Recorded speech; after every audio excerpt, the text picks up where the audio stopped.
La política es cultura, es los símbolos, la historia, las identidades.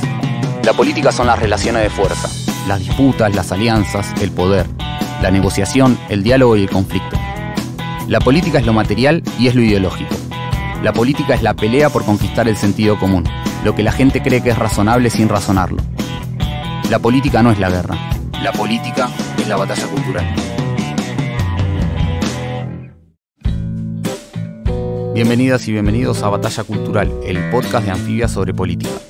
Soy Iván Juliáquer y en este episodio recibimos al historiador Ezequiel Adamowski. Adamowski es investigador del CONICET y profesor de la Universidad de San Martín y de la Universidad de Buenos Aires. Es reconocido por sus trabajos sobre la historia de las clases medias y las clases populares en Argentina, así como por sus estudios sobre racismo, peronismo y antiperonismo. Con él vamos a hablar sobre las novedades históricas que plantea la segunda vuelta presidencial entre el peronismo y la ultraderecha, así como también sobre el avance del individualismo autoritario y los desafíos que representa para la democracia argentina. Ezequiel Adamowski, muchas gracias por venir a Batalla Cultural. En estos días decías que la elección general de 2023 por las presidenciales era la elección más importante desde 1983 para la democracia. ¿Por qué? Sí, más que más importante, la más riesgosa. La más riesgosa porque estamos en una situación en la cual hay una fuerza política nueva con capacidades ciertas de llegar al gobierno, que representa en Argentina lo que representó Trump en Estados Unidos o Bolsonaro en Brasil, que son fuerzas políticas de extrema derecha que socavan el sistema democrático desde dentro.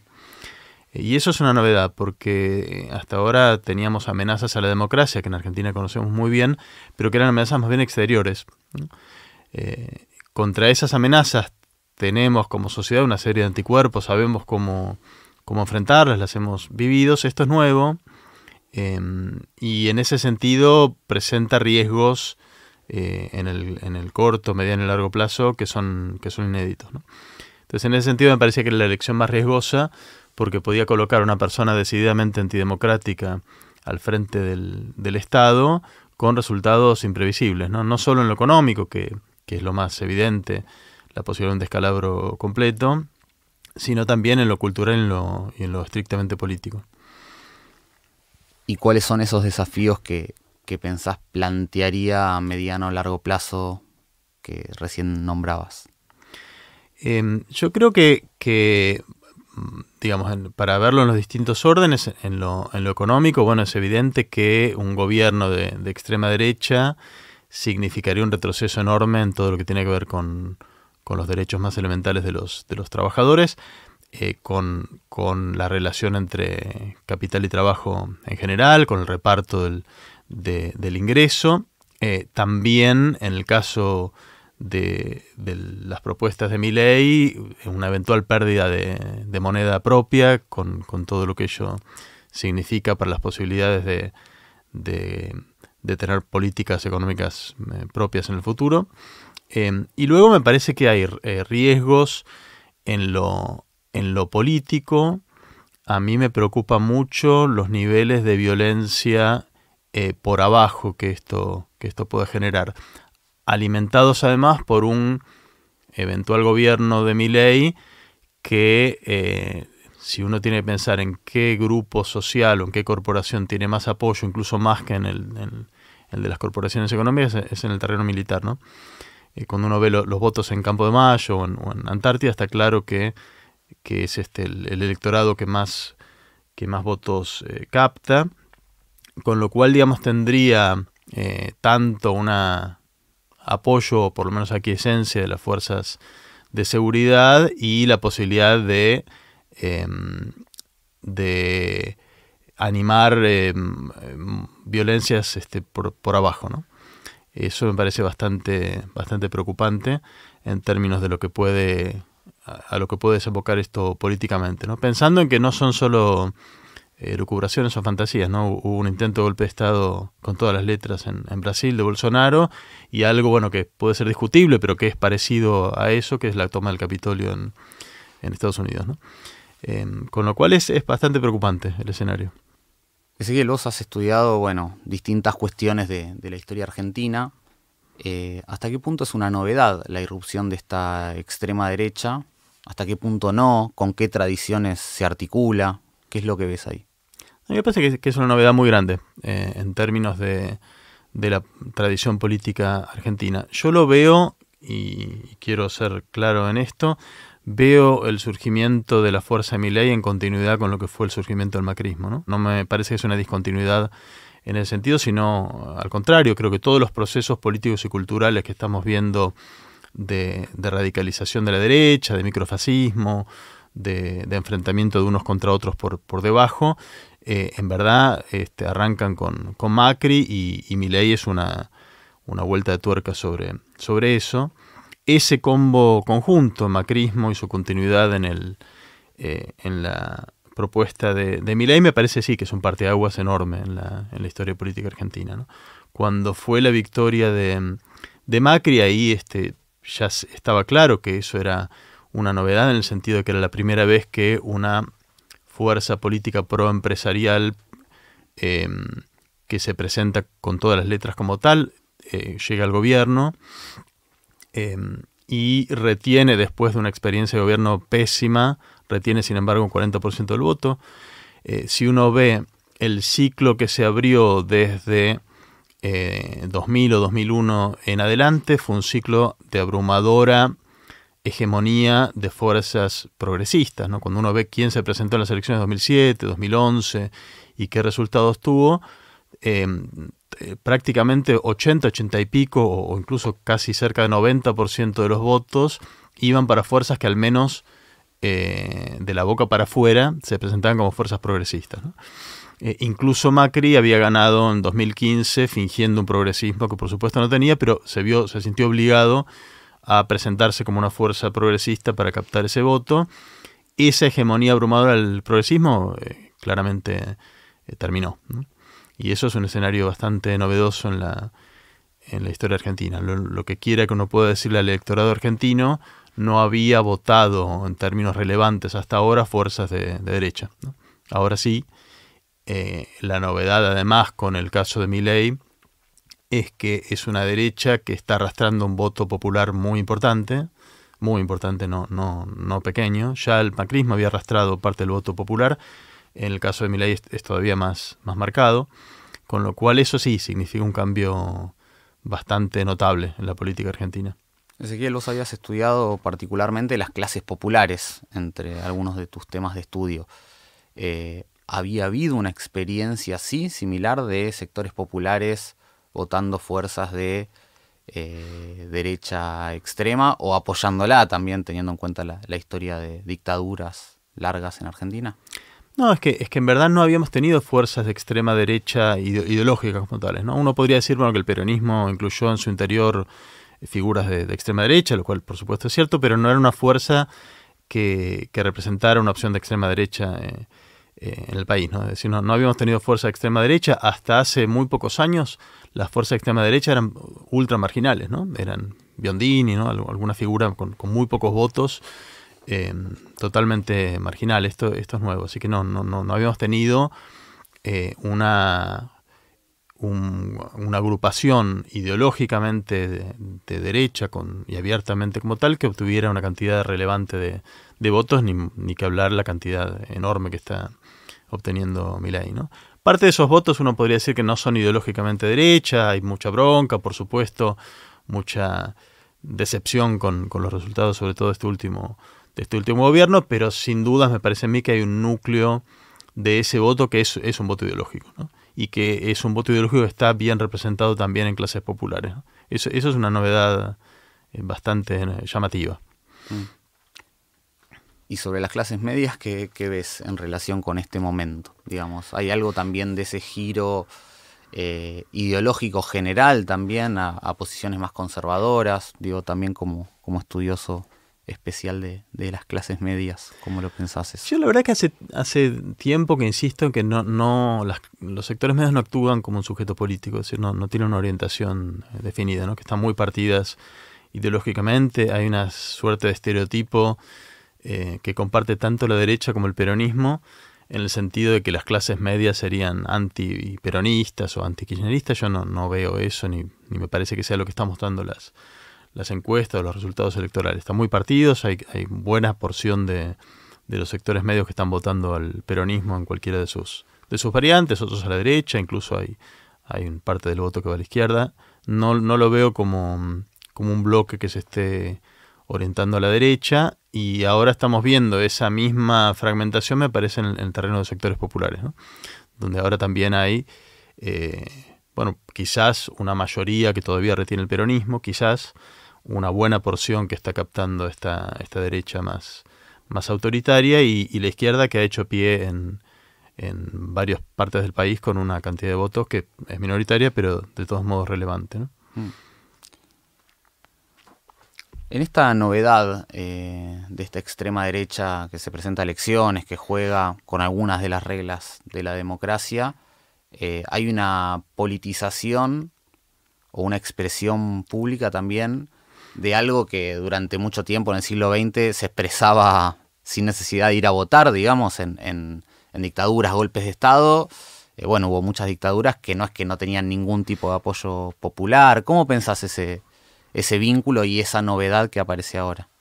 A mí me parece que hay un cambio subjetivo que es importante tener en cuenta, que no es solamente un voto en el sentido de rechazo de los partidos políticos o en el sentido de lo que fueron algunas dictaduras, de protección de la nación respecto a algún enemigo de izquierda o peronista que se percibiese como tal. Me parece que hay un cambio subjetivo en el sentido de el avance de una concepción de la sociedad que pasa por el individuo, ¿no?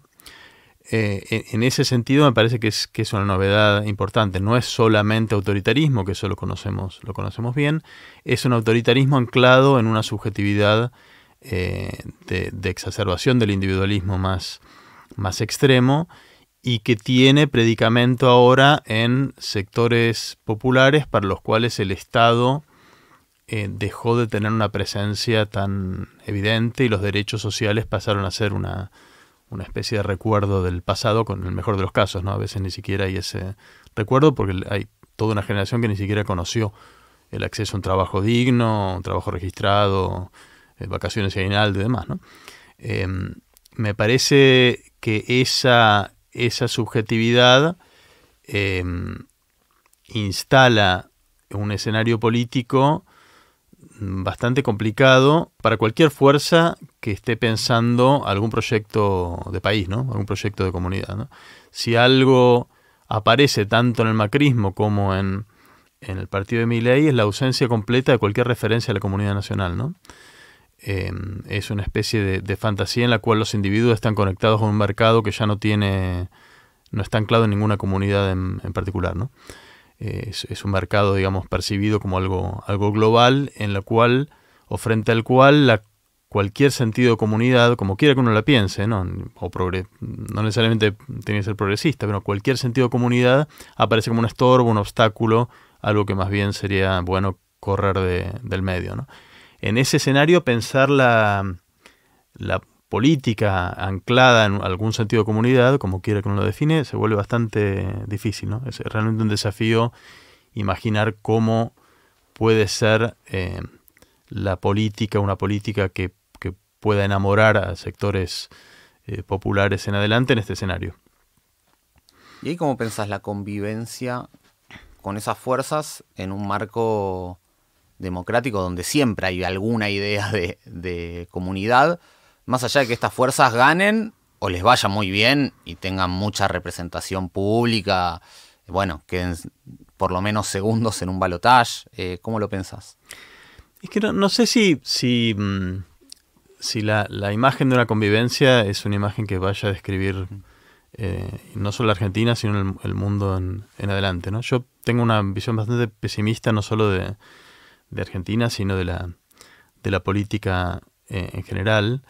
Digo, porque uno podría pensar que en Argentina, con la debacle económica constante que tenemos, esto sería algún problema, digamos, particular nuestro, pero la verdad es que sin este nivel de crisis económica estamos viendo algo bastante parecido en otros lugares, incluso lugares que tienen éxito económico, no tienen dificultades económicas como las que tenemos nosotros, ¿no? Me parece que estamos en una fase implosiva del capitalismo y en ese escenario lo que imagino como la política en los próximos años es una política de mucha tensión por abajo, ¿no? De mucho enfrentamiento, de bastante violencia por abajo, quizás similar, no en la orientación ideológica, pero sí en sus efectos, a lo que fue el fascismo en los años 20 o 30. Un escenario complicado porque además, bueno, en esa época teníamos a favor que había fuerzas democráticas de centro-derecha, con la suficiente vocación democrática como para construir alianzas amplias contra esa amenaza. Hoy me parece que no tenemos ese escenario. Las derechas tradicionales están coqueteando, cuando no entrando en alianza franca con esta derecha más extrema que viene surgiendo. Así que lo imagino como un escenario de mucha tensión y enfrentamiento por abajo, ¿no? Incluso física, ¿no? Como lo fue en los años 20 o 30. Ezequiel, otro de tus temas de investigación ha sido el racismo, ¿no? En Argentina. ¿Cuánto del racismo está presente en estos movimientos de extrema derecha y cuánto le ves también de continuidad histórica? Bueno, el racismo, la verdad que está muy presente en la sociedad argentina y ha tenido una presencia política muy determinante, diría yo, ¿no? Todo lo que fue la oposición peronismo-antiperonismo, histórica me refiero, la de los años 40, 50 y en adelante, ha tenido una dimensión étnico-racial muy evidente, ¿no? Los grupos antiperonistas han tendido a culpar a las clases bajas por los males del país, y en esa culpabilización hay una dimensión étnica que apuntó contra la insuficiencia de la blanquitud de esos sectores populares, ¿no? O el insulto hacia los negros, muy a flor de piel, y esto ha sido una dimensión política importante, ¿no? No lo veo tan representado, por lo menos por ahora, en esta extrema derecha que plantea Milei. No quiere decir que no lo vaya a ver, en muchos de sus seguidores está, eso está claramente. En el propio discurso de Milei no ha estado tan presente, puede que se active en algún momento. Sí está implícito en algo que es una precondición de que surjan estos sectores, que es la intensa prédica de autodenigración nacional, ¿no? En la que venimos, ¿no? La idea de que como comunidad nacional somos inservibles, tenemos alguna tara genética irremontable, pero para ser honesto, no en la fuerza de Milei ha tenido una presencia menor que en la de Macri, por ejemplo, donde ha estado muy a flor de piel. Claro, y ahí, en esto que decías, ¿no? De la idea de cómo se piensa el propio país y una visión, no sé, denigrante, por decirlo de alguna forma, del propio país, hay una diferencia, me parece grande, con Bolsonaro y con Trump. No sé si esto lo ves, que son actores que en su prédica el país está adelante, ¿no? ¿Dónde ves esa diferencia? Y si eso habla solamente de la libertad avanza o también habla de algo de la historia argentina. Sí, eso es una diferencia muy notable, porque las derechas, si algo no le puede reprochar las derechas extremas en el mundo, es que detesten a su propio país, ¿no? Más bien, digamos, inventan amenazas, ¿no? En Europa, sobre todo la inmigración o los inmigrantes que ponen en riesgo al país. En Europa, en Estados Unidos son, bueno, los progres o los woke que ponen en riesgo la grandeza de la nación, pero nunca se pone en duda que la nación sea algo valorable y glorioso. En Argentina tenemos esta particularidad de una derecha que francamente detesta al país y no puede evitar demostrarlo, por más que a veces diga lo contrario. Esto está, como te decía, muy relacionado con la cuestión étnica. Insisto nuevamente, acá no lo veo tan patente en el caso de Milei, pero probablemente se active esta dimensión también, ¿no? En el caso de Milei, más bien hay más que desprecio por lo nacional, por lo menos en el discurso explícito, es como que esa dimensión directamente no existe ya en en su pensamiento, ¿no? Milei vive con una especie de mundo libresco en el cual hay individuos conectados por el mercado y el resto de consideraciones no aparecen directamente en su radar, ¿no? En la presentación que hace Milei de los problemas de la Argentina, al menos en el último tiempo, como dos de las referencias históricas fundamentales aparecen que varios de los problemas arrancaron hace 40 años o con los políticos de los últimos 40 años, justo cuando se cumplen 40 años de democracia, y también de a ratos a partir de 1916, cuando empieza a valer el voto popular. ¿Cómo lees eso? Bueno, me parece que está claro, algo estaba implícito en la visión de los 70 años de peronismo, que hacía coincidir los males del país con la llegada de un movimiento político que de manera compleja, ambivalente, pero sin lugar a dudas significó la incorporación de derechos sociales masivos. Este corrimiento hacia atrás implica una impugnación de la democracia en su conjunto, ¿no? Implica una impugnación de la soberanía popular, que en el caso de nuevo de Milei es bastante evidente. Bueno, Milei en varias entrevistas tiene muchas dificultades para decir si adhiere a la democracia como forma de gobierno o no, ¿no? En su caso está claro que es una forma de gobierno con la cual está incómodo. Algunos de sus compañeros o ex compañeros de ruta directamente han llamado abiertamente a deslegitimar la democracia como forma de gobierno. En su caso él todavía se ha cuidado de eso, pero no es capaz de responder si está a favor de la democracia, y todas sus señales en torno de la evolución del pasado indican que más bien detesta la soberanía popular, ¿no? Creo que esa lectura del pasado está en sintonía con eso, y el desprecio tan manifiesto que tiene por el radicalismo, no solo el actual, sino todo el radicalismo histórico, de Irigoyen para adelante, tiene que ver también con eso. ¿Y cómo lees este discurso de Milei respecto de la última dictadura como una guerra donde hubo excesos y no asumiendo el terrorismo de Estado, que ya fue debidamente comprobado, con desaparición sistemática de personas, con centros clandestinos de detención? ¿Cómo lo ves? Y al mismo tiempo, ¿cuán disruptivo es para una fuerza competitiva en la democracia de los últimos 40 años? Lo primero que hay que decir es que el modo en que Milei describió la última dictadura en el debate presidencial es literal, palabra a palabra, el modo en que los propios militares habían descrito su misión y su participación, ¿no? La idea de que, bueno, llegaron para salvar al país de una amenaza subversiva, que lo hicieron y que eso está bien, y que, bueno, que quizás hubo algún exceso, bueno, mala suerte, y eso es todo, ¿no? Eso es prácticamente el palabra por palabra el modo en que los propios militares plantearon la idea de autoabsolverse por lo que habían hecho.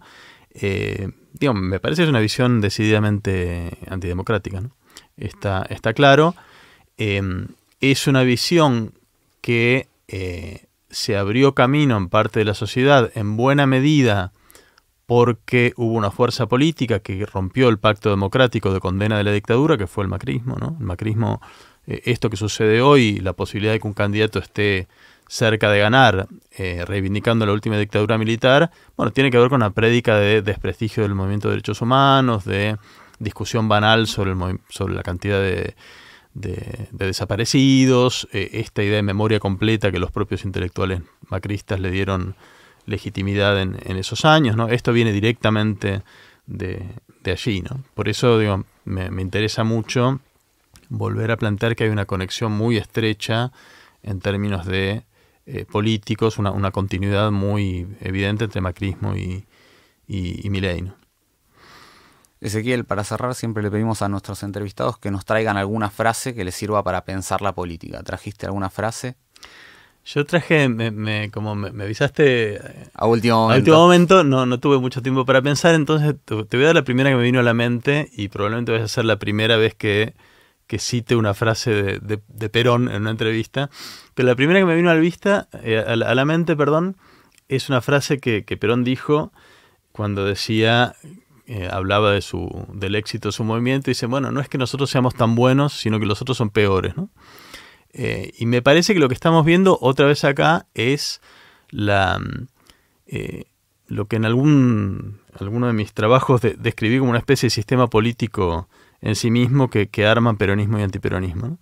Estamos viendo nuevamente en este escenario un gobierno peronista que está terminando con un fracaso bastante evidente en todos los frentes, sin embargo salvado a último momento en sus posibilidades de retomar su vitalidad y tener incluso las chances de elegir otro gobierno por una fuerza que se le opone que es tanto peor que invita a volver a esperanzarse o volver a votar al peronismo, ¿no? Me parece que Perón lo vio en algún momento y se animó a decirlo con sinceridad, y hoy lo vemos nuevamente, ¿no? Ezequiel Adamowski, muchas gracias por venir a Batalla Cultural. Batalla Cultural es una producción original de Anfibia Podcast. Conducción, Iván Juliáquer. Diseño de sonido, Estudio Red. Comunicación, Vera Ferrari. Música, Julián Kanevsky. Producción ejecutiva, Tomás Pérez Bisón e Iván Juliáquer.